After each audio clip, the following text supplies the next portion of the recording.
Om Sarve Bhavantu Sukhinah Sarve Santu Niramaya Sarve Bhadrani Pashyantu Ma Kaschit Dukkha Bhag Bhavet. Om Shantihi Shantihi Shantihi. Lord, let all be happy, let all be healthy, let all attain goodness, let none get misery. Om peace, peace, peace. My very dear Swami Udaranand ji, Sri Nirmal Ganguly ji, other members, dear friends, it's a great pleasure meeting you online. At the outset, I would like to congratulate Ramakrishna Vedanta Society of Philippines for organizing a series of programs, online lectures, so that the tension arising out of the corona pandemic would be reduced. And I am told this is the 50th lecture. And the topic is directly related to tension. I think by this time the tension would have been off. Whatever remaining we would like to remove with this lecture. Now, tension is a universal phenomenon. Everybody is under tension. Now, of course, we can understand because of the coronavirus pandemic, we are under tension. But even otherwise, even before the pandemic started, we were already under tension. Only it has been aggravated, that's all. And whether old or whether young or whether children, poor, rich, all are under tension. I asked a very small girl, how are you? She said, I am under tension. Huh? Such a small girl under tension? I can understand your grandparents under tension because any moment they may be told to go to old age home, you know. Even in India, like Western countries, I don't know about Philippines, the grandparents are told to go to the old age homes. So grandparents are always afraid. Any moment we may be driven out of the house and taken to the old age homes. I can understand the tension of your grandparents. Any moment they may be told to go to old age homes.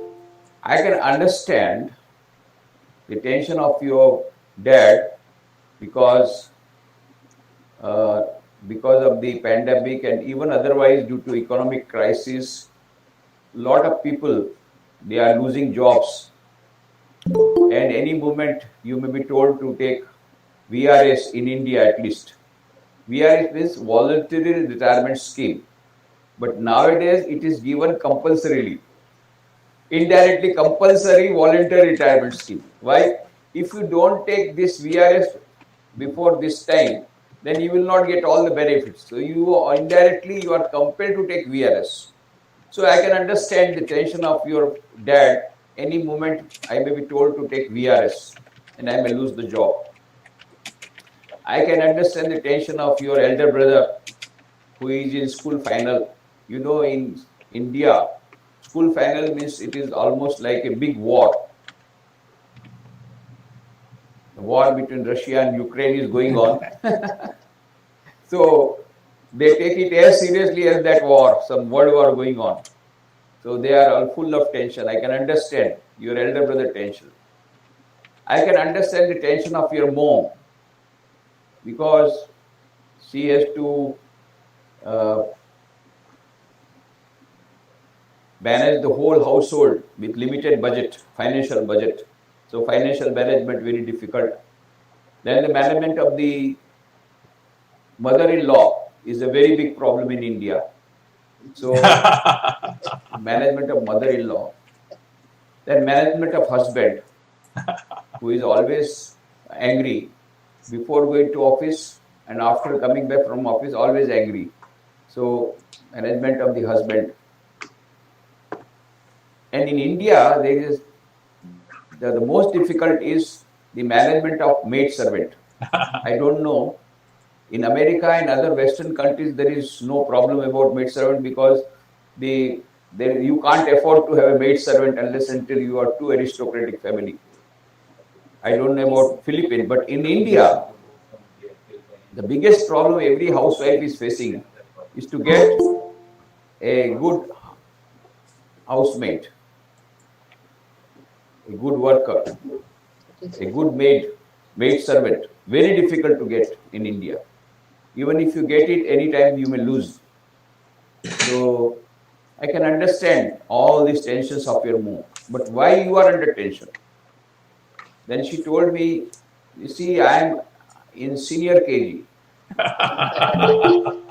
When I was in junior KG, kindergarten school, I got first class first. And my mom has told this time also, you must come first class first. So I am under too much tension. So you see, a very competitive world that we have got. Right from the childhood, we are driving them into this competitive area, competitive market, competitive world. So naturally, the children are under tension. I will give you a real case example. This happened about 20 years back. So that time I was in Porbandar. You know, we also get on transport. I'm here in Rajkot for 4 years, from last 4 years. Before that, 12 years I was in Baroda, and before that, 8 years I was in Porbandar. So when I was in Porbandar, we had an executive engineer, retired executive engineer, who used to give his honorary services. Suddenly came to me, Swamiji, there is some problem at Rajkot. He was from Rajkot. I will have to straight drive to Rajkot because some problem in the home. And my granddaughter is not keeping well. I said, no, you must go. Later on, I came to the whole story. The granddaughter got some fever, and the fever was not receding. And they went to all the doctors, so many doctors. They had elaborate tests. Everything is okay. Everything is okay. They did X-ray, they did ECG, they did everything. Small girl of 6th standard, maybe say 12 years old. But they are not able to diagnose. Finally, they took her to a psychologist. The psychologist had a long talk with her. Then he told the parents to go out. And then he stood up and just gave a big slap to that girl. And that girl started weeping. Then he said, I'm going to give you another slap. You tell me what exactly has happened. Then the whole story came out. What had happened is that a few days back, she had not completed her homework. So now, if she goes to the school, then the teacher will put a remark in her notebook which has to be signed by mom. So whether to go to school or not. And now she cannot tell the reason to her mom because either mom will give a slap or the teacher will put that remark. So whether to get the slap whether to get the punishment from the school or to get punishment from the parents. She was torn between two feelings. And she was so much under tension that she developed fever. And she could not go to school. And then nobody could diagnose. But the psychologist diagnosed it after giving a slap. Then he called the parents. He said, you see, you need the psychological treatment rather than her. You are putting so much, you are terrorizing her so much that she is not able to reveal her problem to you. If she has not done some homework for one day, you should not be so much strict. At the same time, the school also should not be so much strict. They are all small children. Anyway, so this is the real case story. Now, of course, she is okay and now she has got married also. She has got another child also now. This is a different thing. But this is, I am telling you, everybody is under tension, sometimes unnecessary tension. Sometimes necessary tension, sometimes unnecessary tension. In fact,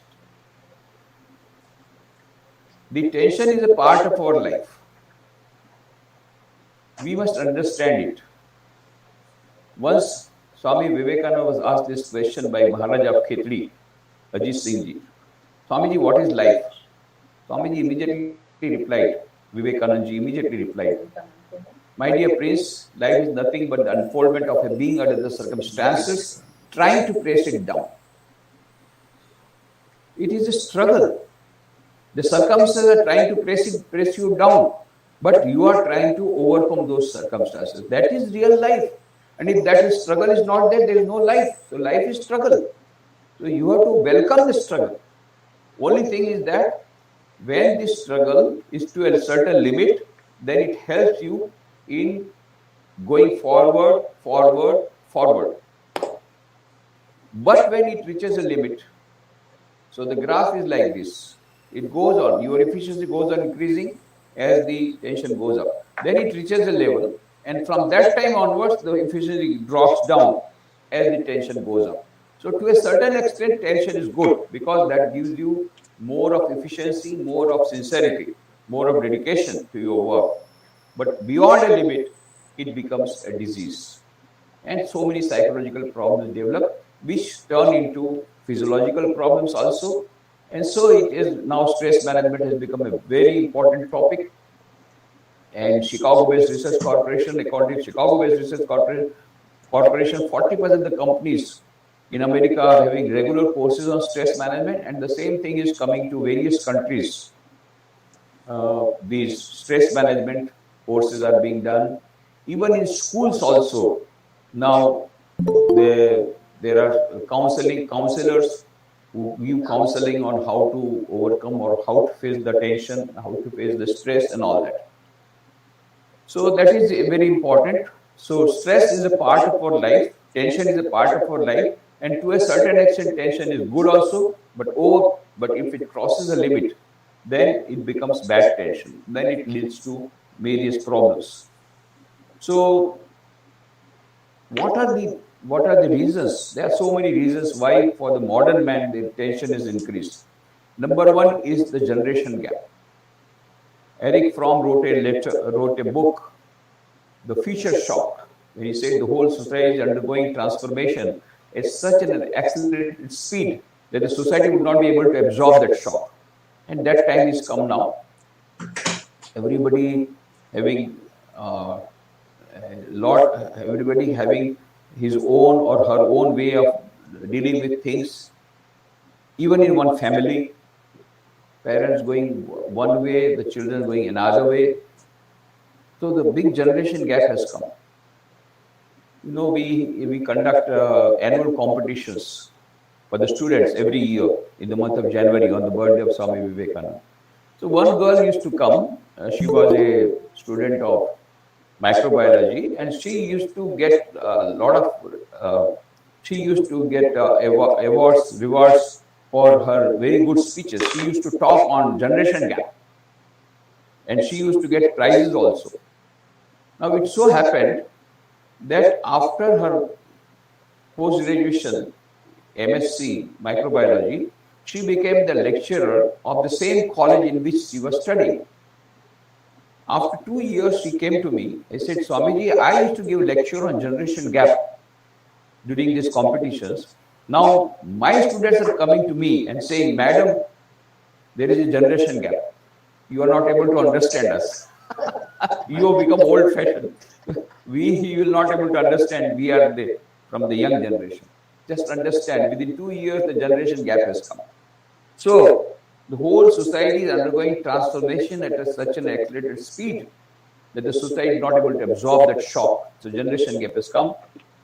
Even in the family, the parents are not able to understand the children.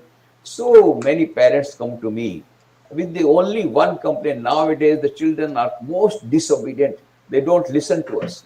In the evening, the children come to us. The children come to me. They have only one complaint. At home, nobody understands me. And nobody wants to understand me also. So they have also their own complaint. So why this is happening? Generation gap. So the only way we can bridge this generation gap is by bridging the communication gap. The more of communication, more of friendly atmosphere, the more of the adjustment from both the sides, parents on one side, the children on the other side. That is the only way to bridge up this gap of generation gap. Another thing, a big demon has entered into our society everywhere. First it came in Western societies. Now it has come to us. I think it must have come to Philippines also. The name of the demon is consumerism. Consumerism. We want more money, more money, more money. We have an equation in our mind. H is directly proportional to M, where H is equal to happiness and M is equal to money. The more money, more happiness you will get. This is an equation that we have framed in our mind. And so by hook or crook, by somehow or the other, we want to become millionaires, preferably billionaires, overnight, without working hard, like the other millionaires or billionaires, particularly the young generation. Overnight, we want to become millionaires and billionaires. And when there is a small break, small resistance, staunch obstacle, suicide immediately. No patience to work hard, no patience to wait for the result. No patience to work hard, no patience to wait for the result. This has come, unfortunately. And so this consumerism now also, another thing has come, that is the output, the further result of this consumerism is affluenza.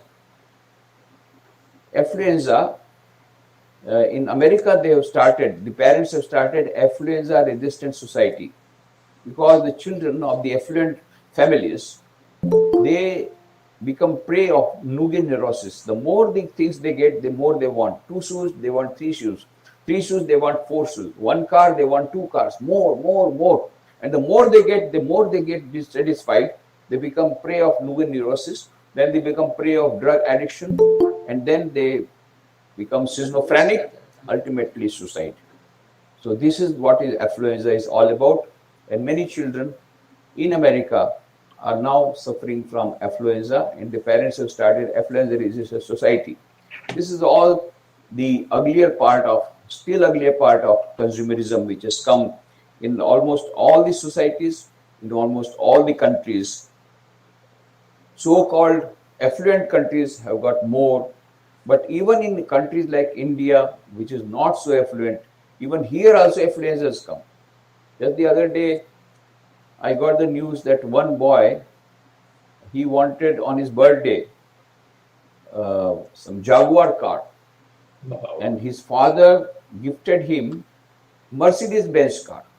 And he was so angry, and he threw away that Mercedes-Benz car into the ocean. And the news item came in America. We used to tell our children, don't spoil food, because in India, they don't get food to eat. Now we have to eat the other way, that you go to India and to fetch the Mercedes-Benz car that has been already thrown away into the ocean. You can bring that car. So, though India is not a so developed country yet, it's still a developing country. But once some people have become millionaires, and they become prey of affluenza. So this affluenza, consumerism, Eric Fromm wrote a book, To Have or To Be, where he said that man has become a commodity. He thinks himself like a commodity and sells himself like a commodity. Just see, they are cricket players. They are being sold, really. There is auction for the cricket players. They are being sold. Literally being sold. What Eric Fromm told so many years back, that is literally happening. Man has become a commodity. He thinks himself like a commodity and sells himself like a commodity. In India, even the bridegrooms are being purchased. You know, if you want a bridegroom who is an engineer, then you have to give 40 lakh of rupees. But if you want a doctor, then 60 lakh rupees. Nice. If you want IAS officer, civil servant, then 1 crore rupees. So the price differs. So that is the price of dowry that you have to pay to get a bridegroom for your daughter. This is all. That means man has become a commodity. What Eric Fromm told so many years back, man has become a commodity. He thinks himself like a commodity and sells himself like a commodity. So there are certain things we must remember, that tension is a part of life. We have to live with it. We have to manage it so that it is below a certain level. And tension to a certain extent may help us in going forward, in becoming more dedicated, more sincere in our work.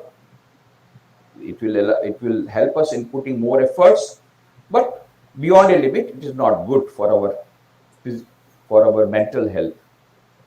Now, knowing about it, now how to overcome tension? That is the million-dollar question.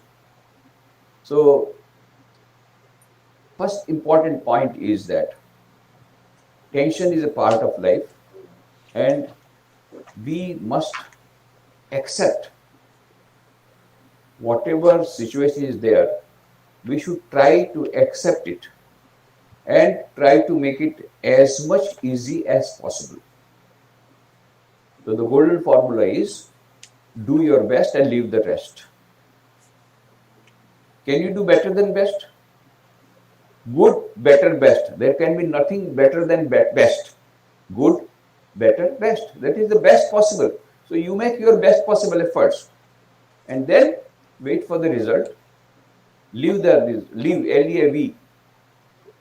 Result will come automatically. The law of karma is supreme in the mental world, just as law of gravitation is supreme in the physical world.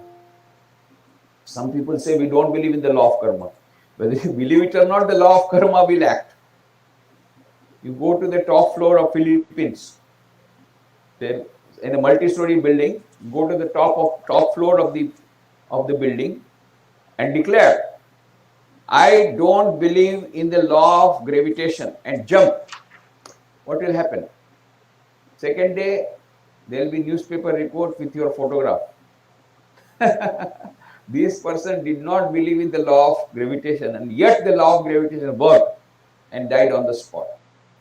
So similarly, whether you believe it or not, the law of gravitation will act. Similarly, the law of karma will act whether you believe it or not. As you sow, so you reap. If you saw a tamarind tree, you will get tamarind. If you saw a mango tree, you will get mango. If you do a good work, you will get good result. If you perform a bad work, evil deed, you will get evil fruit. Some students, some youth, they say, no, Swamiji, you are a liar. Why? Because I planted a mango tree and yet I got tamarind. I say, it cannot happen. When did you plant? I say, yesterday. Well, now I understand. The tamarind that you are getting today is not the plant that you planted yesterday. You will get the mangoes that you planted yesterday, but 5 years, 10 years you have to wait.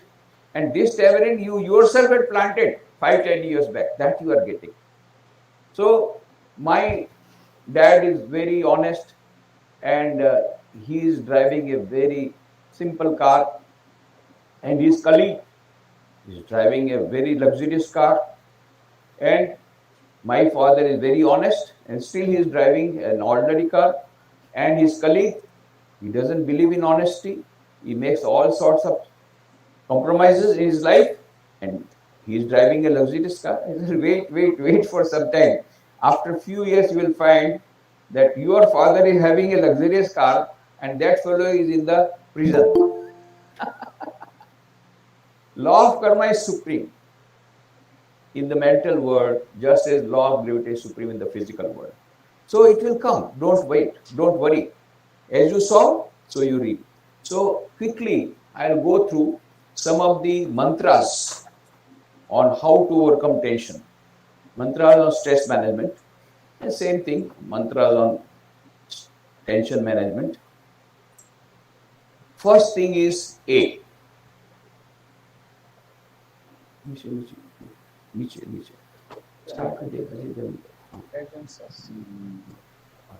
Yes.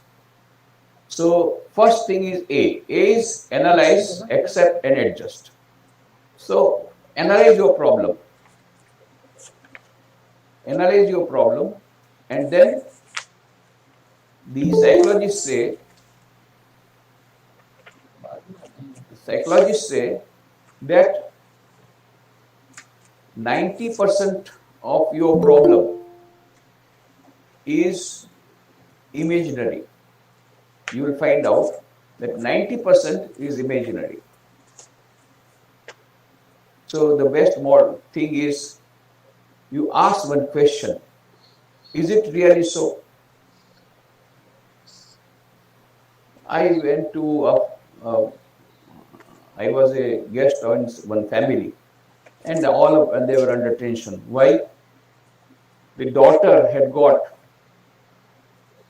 uh, not expected result, and so she was weeping.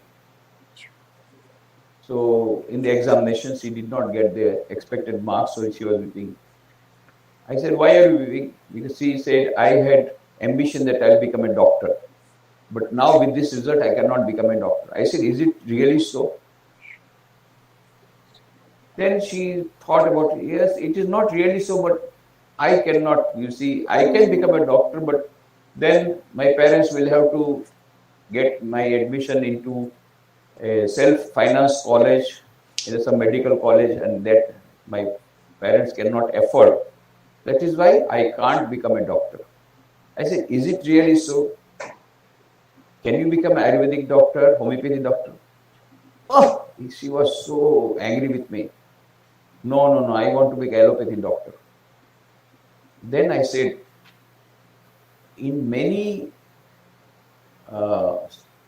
so-called developed countries, now 40% of people are believing in alternative medicine, and the same thing will come to all over the world. So, if you really want to become, if you have got ambition to become a doctor, you can as well become an Ayurvedic doctor. Ultimately, she could not get the admission in MBBS, and so she became Ayurvedic doctor, and she was very much displeased with me for giving this advice. I met her after just a few years back, and she was so happy. She said, at that time, I was very unhappy with you, but afterwards I completed my Ayurvedic medicine, and then I got my husband, who was also Ayurvedic doctor. We both are running a very good nursing home in Bombay, and we are earning also a good deal, and we are having a lot of job satisfaction. So now she is happy. So that is why, for any problem, we must know that we must analyze the problem, and 90% of the time we find out that the problem is imaginary. So ask this question for any worry. Is it really so? Go on asking this question again. Is it really so? And so then we find out, no, it is not really so. In 90% of the times. And now 10% of the time, there is problem, accept it. Accept. Can you do something about it? If you can do, just try to do your best. And then adjust. You have to adjust with it. And try to accept and adjust to the possible extent. Supposing your family members, with them you have to adjust. Supposing there is a colleague in the office, you have to accept and adjust till he is transferred or you are transferred. Adjust and accept. So this can be done in a sportsman's spirit or by a lot of grudging. It all depends upon us.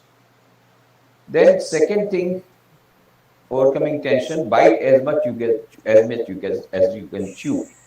So we take up a lot of work on our head, and we cannot say no to some people or some work. And that is why we are overloaded.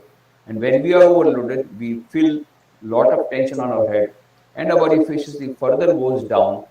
So that is why bite as much as you can chew. That is, take up that much work, which can be very well managed. Then count your blessings. So many problems are there in life, undoubtedly.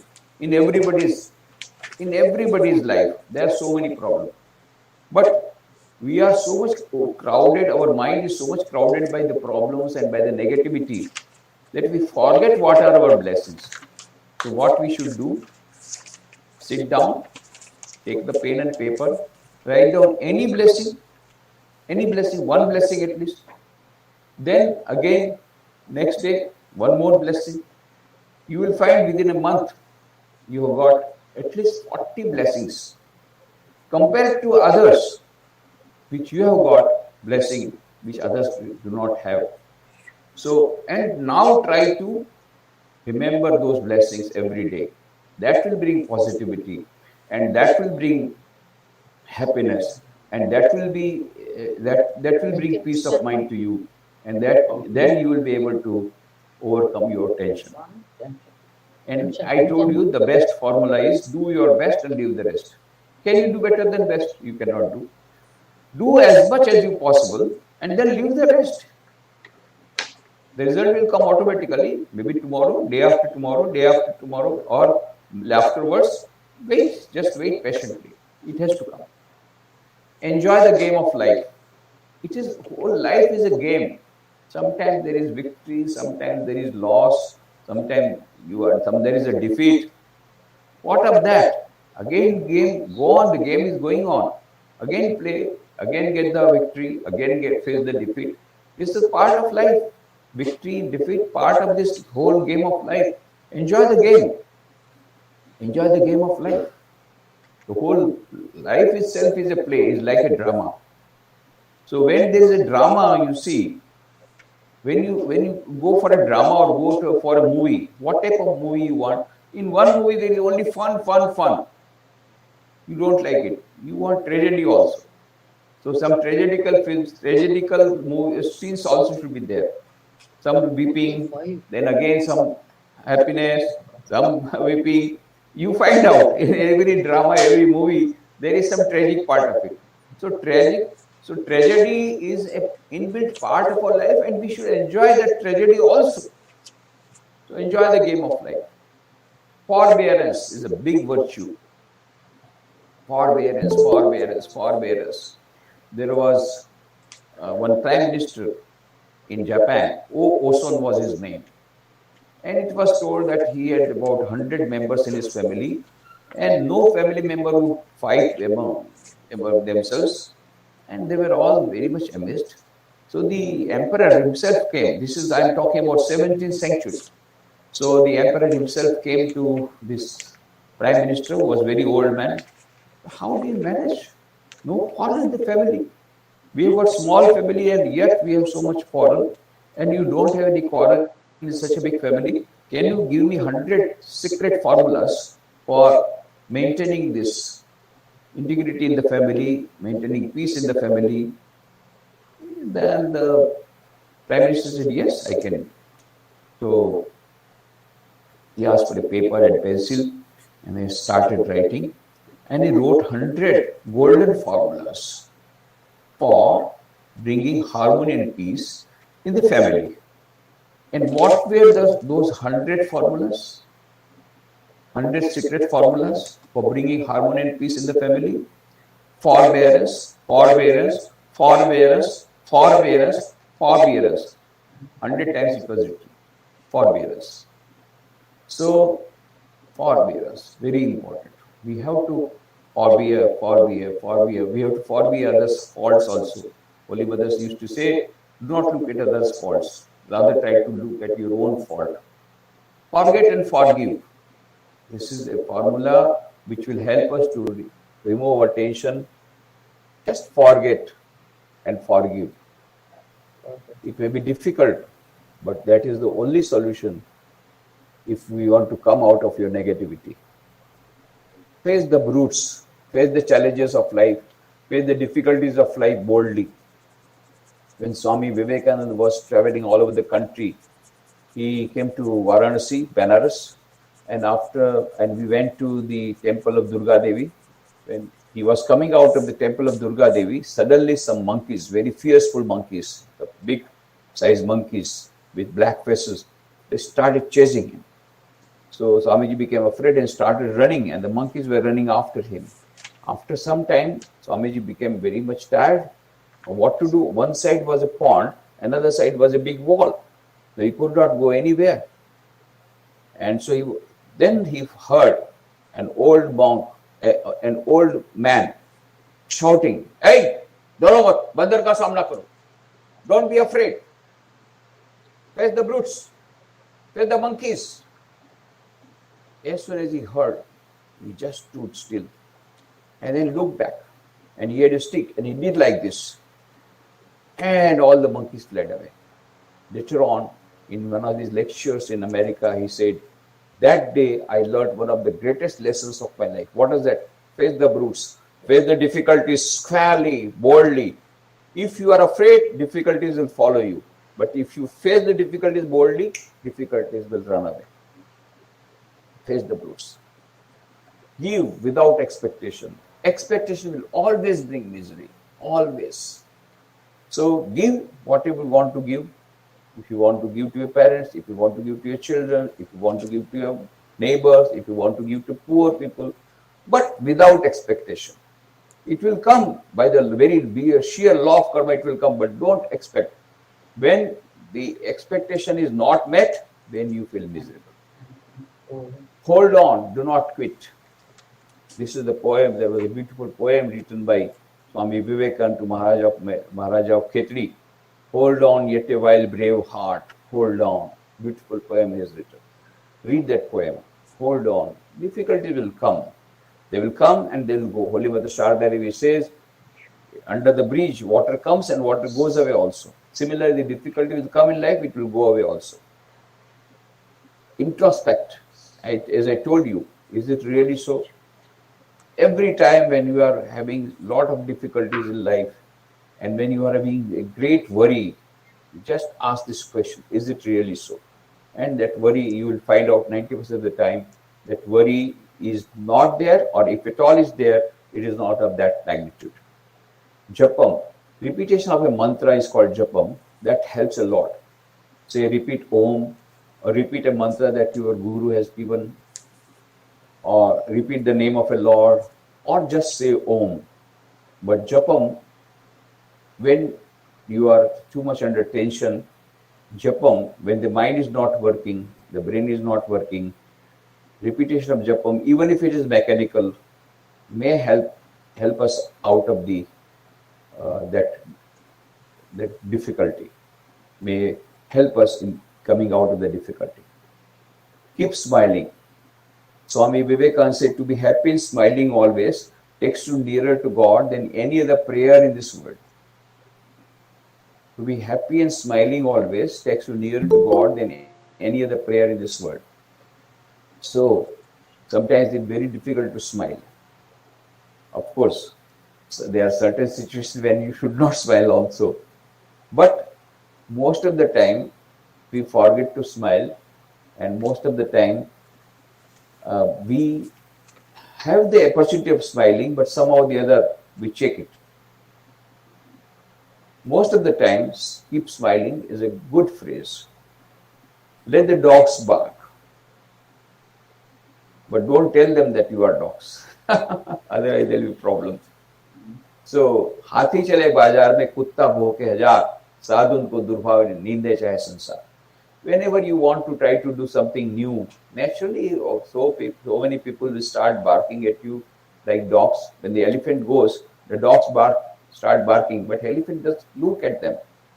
He goes in his own way, in his majestic style. So, don't look at the people who are trying to criticize you. Criticism will be always there. If you want to do something new, if you want to do something novel, don't give too much importance to what they are telling. Keep 2 ears open. One is in, one is out. Whatever you want to take, you think, just analyze. If it is of some use, you take it. Otherwise, it is the nature of the dogs to bark, let them bark. It is the nature of some people to criticize, let them criticize. If in criticism, if you find out there is something really worth, then you try to change, of course. But most of the time, it is unnecessary criticism, and always there will be criticism. So Abraham Lincoln used to say that if whatever the letters of criticism come to me, if I start reading, then I will not be able to do any other work. So I just, all these letters of criticism, put them into fire. So don't give too much importance to criticism. Of course, if an elderly person points out something or something of your defect, then you try to and introspect, really, whether I have to change my behavior pattern, whether I have to change my thinking pattern, that you can do. Then meditation is very important. Now meditation of various types, but at least you can start with relaxation technique. Some nowadays many things are available on the market. Keep on some music and try to relax. Start with that meditation, and then gradually, if you have a spiritual guide, then the spiritual guide will tell you how to meditate. Meditation helps a lot, and a lot of research has been done. So, in the Harvard Medical School, Dr. Herbert Benson made a research for 25 years, and he brought out a book, The Relaxation Response, in which he says that if you really meditate regularly, then your blood pressure goes down, BP goes down, because your tension level goes down. So meditation helps a lot in overcoming tension and facing tension. Never expect. Expect, as I told you, will always bring misery.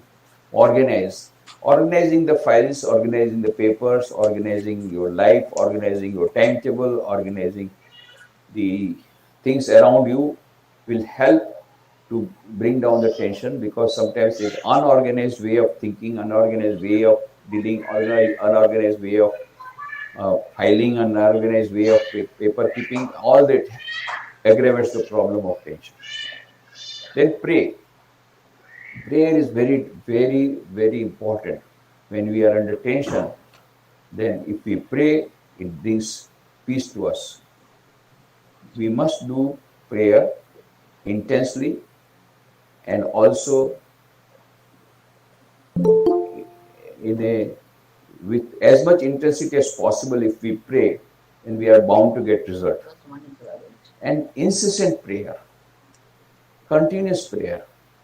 And the prayer should be coming from the heart, rather than the standard prayers. That prayer should come from your heart, and prepare your own prayer, and make it as short as possible, and go on praying, and you are bound to get peace of mind and the strength to overcome your tension and your difficulties. Develop PMA, positive mental attitude. For anything, there is one positive and one is the negative. So try to develop PMA, positive mental attitude. This is very important. Quit bad habits. So bad habits, ultimately they go on multiplying. So try to quit the bad habit. Read inspiring books. This is the most important thing.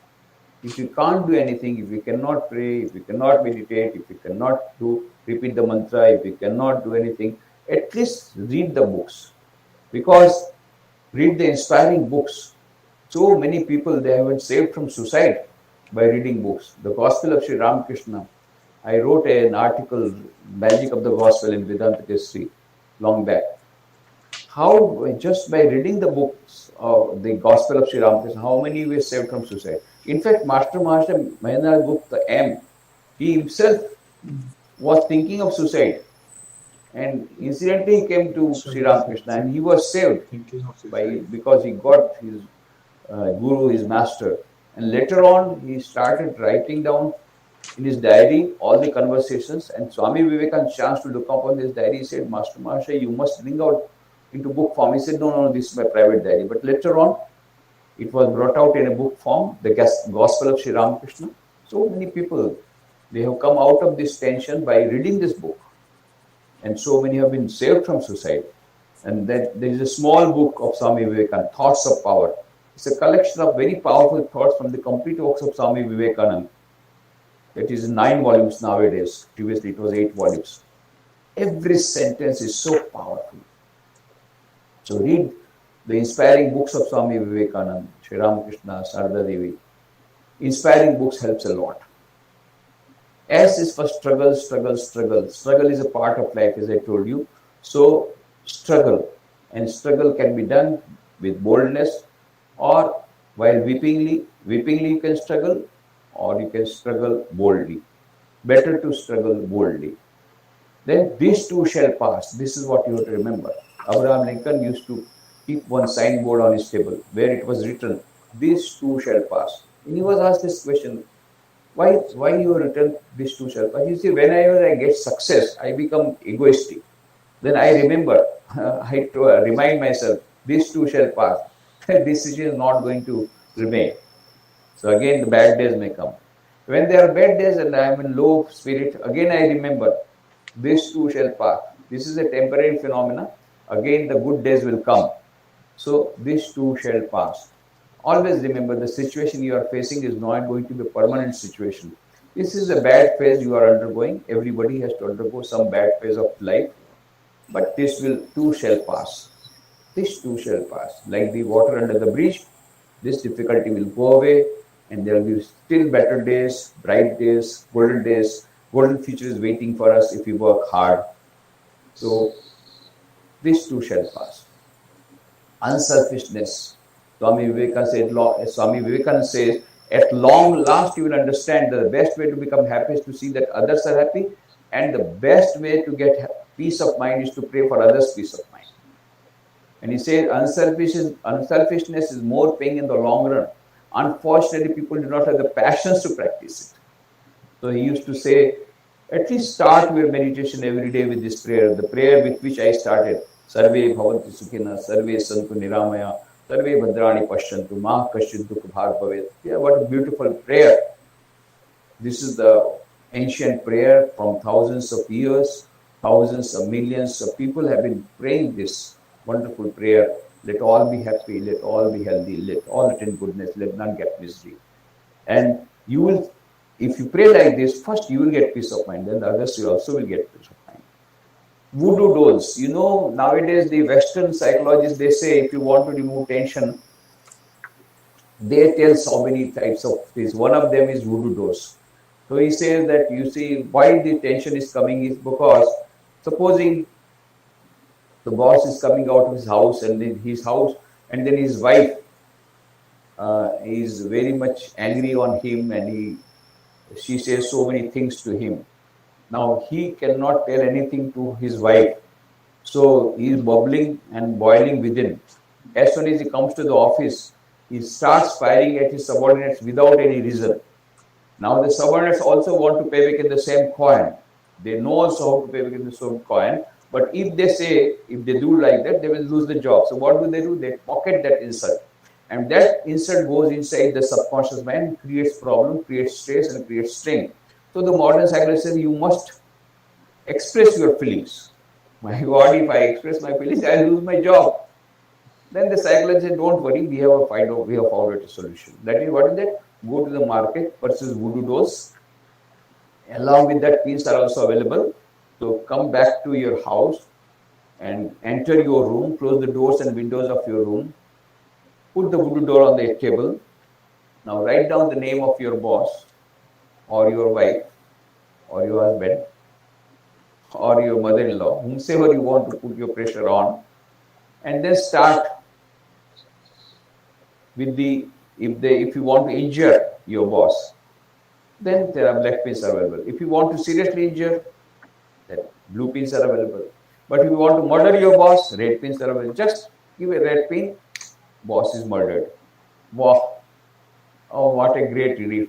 Boss is murdered. So you can have sleep without tranquilizers. So this is also one of the solutions to bring out your tension or to get relief from the tension. But this is temporary method, because next day again the boss is sitting on the chair, what to do? So these Western models also good.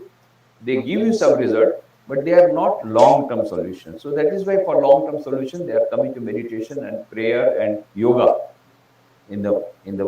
all over the world. Then convert each and every work into worship. Sometimes we are getting short of time for doing our worship. Try to convert work into worship. How? By changing the attitude of mind. And also by sandwich sadhana. What is sandwich sadhana? Start your day with the prayer, oh Lord, whatever work I will do is for you, and the result also belongs to you. And at night, before going to sleep, oh Lord, whatever whole day I have worked is dedicated to you, and the fruits also dedicated to you. So the morning prayer is one piece of bread. Then go on putting all the things, your work, like, when we prepare a sandwich, take the piece of bread and then put some either butter or cheese or potatoes or something, some masala, and then put another piece of bread. So sandwich is ready. Similarly, morning start with prayer, that is one piece of bread. Whole day go on working, that is masala. Then night, again another piece of bread. So the sandwich ready. So that is sandwich sadhana. So work, convert work into worship, and then you will get a lot of relief, and work will become, will give you happiness and peace rather than giving you tiredness. Put an X-ray machine in the mind. That how does it happen? Normally, what we are seeing is from external certain things, but if we have an X-ray machine in the mind, that is when you try to penetrate in the past and in the future. That is called the third vision. That will develop gradually. When we are more and more introspective, the third vision comes. Like X-ray machine, you will be able to know the reality of the objects that you are seeing. That will help a lot. You are the creator of your own destiny. Swami Vivekananda said that is there nothing called destiny? Yes.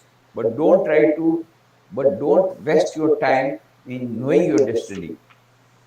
But rather than try to change your destiny. Why? Because what is destiny? Whatever today I am suffering is because of my past karmas, maybe past births. So if my present is built up by my past, that very thing proves my future will be built up by my present karmas. So rather than trying to weeping over the bad karmas that have come to you, boldly face these difficulties and now try to do such actions so that in the future you have a bright future.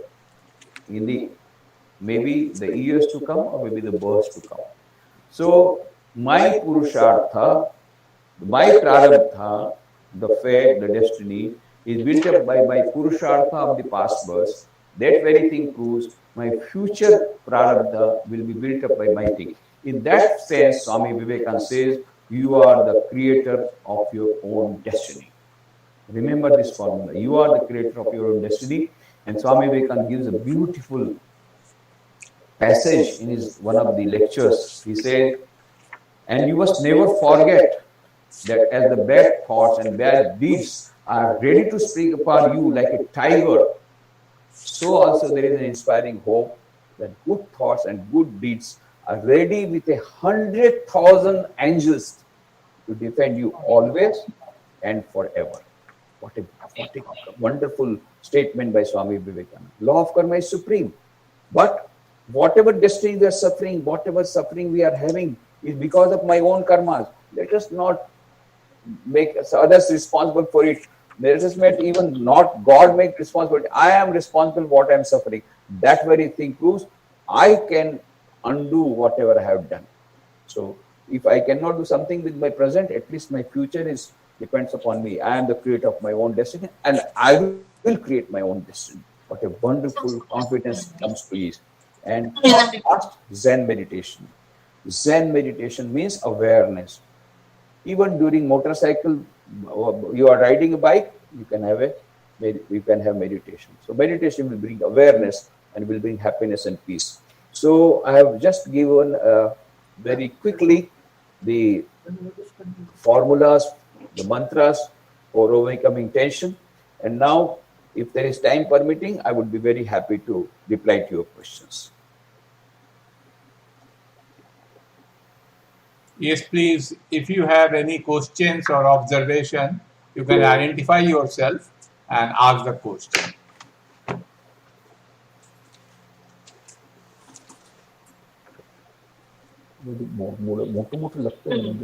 Hello. Question Good evening, Swami. Good evening. Good evening, Swami. I'm Ricky from the Philippines. I have a simple question for you. It's this time of age is full of stress and difficulty because we are living in the Kali Yuga, the dark age. And I know there are many sincere people who want to seek self-realization, but it's very difficult. Unlike the old days, you can go to the forest and meditate, you can do this and that, but not today because of this social pressure. Now, coming from a Christian background, there is a teaching in the Christian that sometimes God bestows His grace on sincere people. I think it's called Bhagawan Ke Kripa Se. I would like to know and ask humbly if there is such a teaching in the Hindu religion about the grace from God. Yeah, it is very much there. It is very much there. It is written in our Hindu scriptures that if you pray earnestly to God, then God can give grace to you, and with His grace, you can overcome any difficulty. Any difficulty you can overcome. Impossible becomes possible by the grace of the Lord. But one more thing, Holy Mother Sharda Devi used to say, they are talking about kripa, kripa, kripa. Kintu, but kripa fire ashe in Bengali. The grace all comes back. And you must remember, kripa is made of two words, kri and pa. That means first you do something and then you get something. Okay? Now even a small child, he is doing something. What he is doing? He is weeping. And the mother comes and takes of the child and gives milk to her. So at least you will have to weep. At least you have to pray. At least you have to scream. And God will come to your rescue. So you have to do something. Even if for getting grace of God, you have to make yourself a good good receiver, so that you can receive the grace of God. So if the antenna is not good, transmitter set may be very powerful, but if your antenna is missing, then you will not receive the grace of God. You will not get the transmitter, even if it is powerful. So you have to keep your antenna open. You have to be receptacle, good receptacle. That means you have to receive, you have to be in the receiving mode. Then you will receive the grace of God. Okay?